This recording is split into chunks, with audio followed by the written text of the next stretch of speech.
তেওঁ এজন অভদ্ৰ মানুহ, তেওঁ এজন লম্পট মানুহ, তেওঁৰ জ্ঞান নথকা মানুহ, এজন মানসিক বিকাৰগ্ৰস্ত শৃংখল, যাৰ নামেই বিশৃংখলৰ অপজিট। শৃংখল চলিহাৰ কোনো ভাষাৰ জ্ঞান নাই।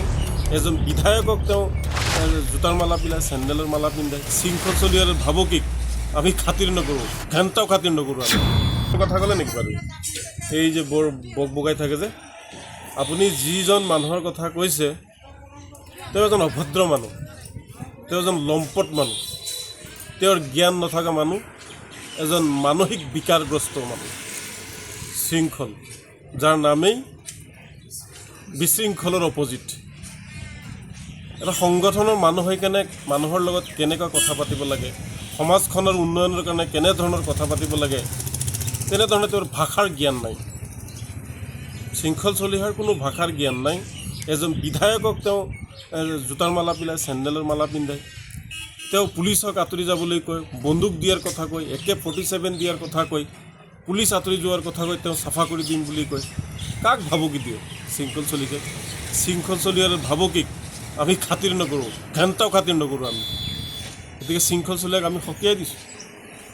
সংখ্যালঘু সমাজক লৈ, মুছলমান সমাজক লৈ কিহৰ আপুনি দাদাগিৰি কৰি আছে? শৃংখল চলিকা ৰাজনীতি কৰি আছে।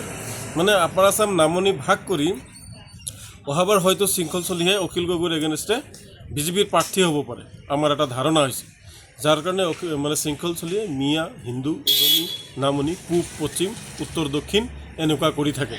তেওঁ যে কাৰ ইচাৰাত নাচি আছে ইতিমধ্যে ৰাইজে গম পালে। কিন্তু আপুনি শৃংখল চলিহাৰ বিৰুদ্ধে অসভ্য, লম্পট এইবিলাক এনেধৰণৰ শব্দ কিহৰ কাৰণে ব্যৱহাৰ কৰিছে? এই যে এজন বিধায়ক, ভাৰতবৰ্ষ হৈছে গণতান্ত্ৰিক দেশৰ এটা অন্যতম দেশ পৃথিৱীৰ ভিতৰত। এই গণতান্ত্ৰিক দেশৰ এজন ৰাইজৰ দ্বাৰা নিৰ্বাচিত প্ৰতিনিধি হৈছে আশ্ৰাফুল হুছেইন না আশ্ৰাফুল ইছলাম, এজন বিধায়ক। আৰু তেওঁক চেণ্ডেলৰ মালা পিন্ধাম বুলি কৈছে। হিমন্ত বিশ্ব শৰ্মা এজন বিধায়ক, অশোক সিংঘাল এজন বিধায়ক, অখিল গগৈ এজন বিধায়ক, আশ্ৰাফুল ইছলামো এজন বিধায়ক। গতিকে বিধায়কক কিয় চেণ্ডেলৰ মালা পিন্ধাব? প্ৰত্যেকজন বিধায়কৰে সমান অধিকাৰ আছে, মান ইজ্জত সকলোৰে আছে। গতিকে তেওঁ সীমা চেৰাই কেনে মানে বহু ওপৰলৈ গৈ আশ্ৰাফুল ইছলামক তেওঁ চেণ্ডেলৰ মালা পিন্ধাম বুলি কৈছে। আচলতে তেওঁলোকে এনেকুৱা ধৰণৰ কিছুমান কাম কৰি আছে যিটো মানে উজনি অসমৰ মানুহৰ কাৰণে ক্ষতি হৈ আছে। শৃংখল চলিহঁতে যিটো কাম কৰি আছে, উজনি অসমত এই শৃংখল বাহিনীয়ে উজনি অসমৰ লোকৰ ক্ষতি কৰিছে। চাওক, আপোনালোকৰ সংবাদ মাধ্যমৰ জৰিয়তে আমি দেখিবলৈ পাইছোঁ যে বহু বিল্ডিং য'ত মিয়াই কাম কৰিছিল সেই বিল্ডিংসমূহ এতিয়া আধৰুৱা হৈ পৰিছে। সেই বিল্ডিংসমূহ এতিয়া কাম কৰিব পৰা নাই মানুহে। মানুহৰ লাখ লাখ কোটি কোটি টকা খৰচ কৰাৰ পিছত যদি মিয়া শ্ৰমিক আহি যোৱাৰ পিছত কাম নহয়, সেই মানুহবিলাকে শৃংখল বাহিনীক ভাল পাব নেকি? ৰাস্তা বিভিন্ন কোম্পানীয়ে ঠিকা লৈ থৈছে, সেই ৰাস্তাবিলাক এতিয়া আধৰুৱা হৈ আছে। তাত নাই, কোনো শ্ৰমিক নাই। শ্ৰমিক নাথাকিলে কেনেকুৱা কাম কৰিব? গতিকে তাতে পথবোৰ আধৰুৱা হৈ আছে। ৰাইজে তেওঁলোকক বেয়া পাইছে।